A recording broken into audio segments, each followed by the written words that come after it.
and the peaceful settlement of disputes.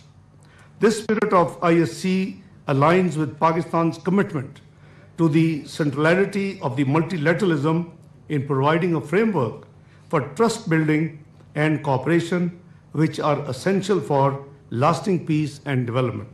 Excellencies, ladies and gentlemen, Pakistan's election to the United Nations Security Council with resounding international support, 182 to 5, for the 2 years term, 2025 and 2026, its continued role as a bridge builder in the Council, as well as its various initiatives under its presidency of the Council in July this year, reflect its growing role and importance in the area of international peace and security.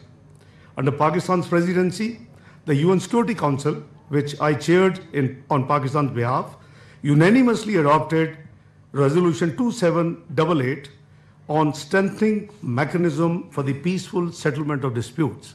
Now, by the way, this was rare. After a long number of years, a consensus resolution, a unanimous resolution was adopted on 22nd of July in the UN Security Council. Excellencies, you see, we meant to keep working on these lines, and we urge greater use of negotiations, mediation, and resort to regional and sub-regional organization, as well as the good offices of the Secretary General for the peaceful settlement of disputes.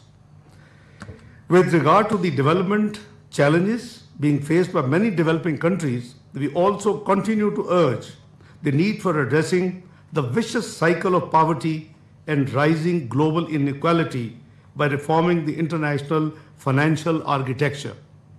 Only through such reforms can we promote development and global financial equity and equality.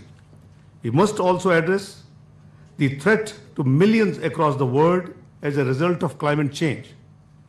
As we speak, as Chairman Senate also indicated, that Pakistan is once again facing the ravages of devastating floods that have displaced millions, inflicted colossal human and economic losses, and posed a serious challenges to our recent gains in sustainable development.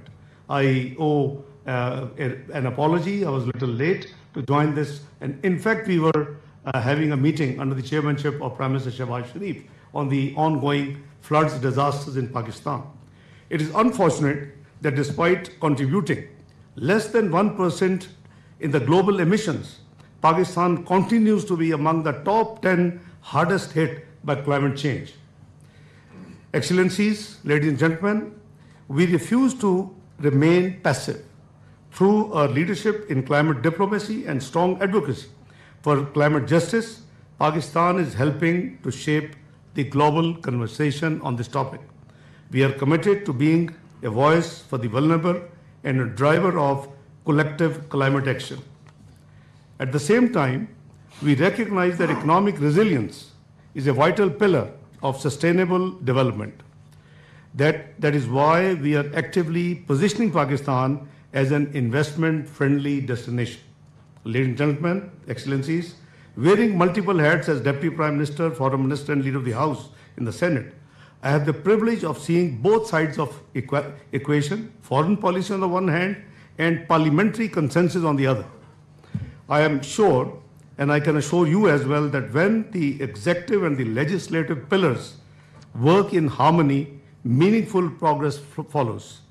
That is why the Inter-Parliamentary Speakers Conference is very significant in my opinion.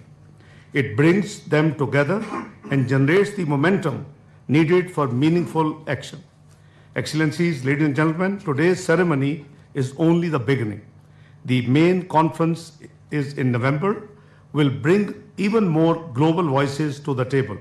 I am hopeful that the conversations we start today will develop into strong partnerships and practical outcomes and solutions to achieve peace, security, and development. In closing, I thank all the distinguished participants who are here today with us. I also extend my best wishes to the Honorable Chairman Senate for the successful hosting of the ISC gathering in coming November. I thank you all. नायब वज़ीर आज़म इसहाक डार inter पार्लिमानी speakers conference की तकरीब से खिताब कर रहे थे। उनका कहना था कि अमन इस्तेहकाम तरक्की का आपस में गहरा ताल्लुक है। पार्लिमानी लीडर्स के दरमियान राब्तों और तबादलों का फरोग वक्त का तकाजा है। इस वक्त हमें मौसमियाती तब्दीलियों जैसे संगीन चैलेंजेस दरपेश हैं। उन्होंने ये भी कहा कि पार्लिमानी सिफारती मुज़ाकरात बाहमी एहतराम और राब्तों के फरोग में अहम किरदार अदा कर सकती है। पायदार इलाकाई अमन और इस्तेहकाम के लिए मिलकर काम करने की ज़रूरत है। मजीद खबरें शामिल करेंगे इस ब्रेक के बाद।